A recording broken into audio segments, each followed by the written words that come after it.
Lagu yang paling struggle adalah lagu Cik Boleh sebenarnya. Mostly dapat banyak input daripada cikgu lah. Cikgu, macam mana saya nak besarkan lagi lagu ni jadi dia lagu yang macam orang nak apa nak cakap, vokal memang tak ada lah. First tu je lah. Tu je lah.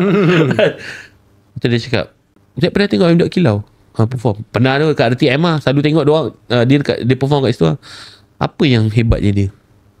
Bila Zaid tengok dia, nak cakap dia gelek, then you gelek lah.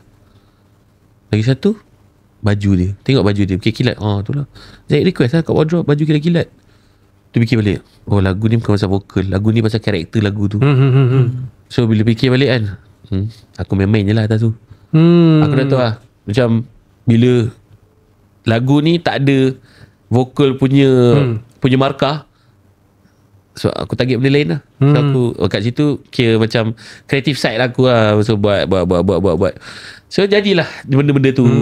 So terjadilah malam tu kena kezutan dengan Datuk M. Kilau sendiri yang datang. Itu memang terkejut betul tau. Kalau tengok betul-betul klip dekat lagu Cik Molek tu, yang saya terkejut tu, memang terkejut betul.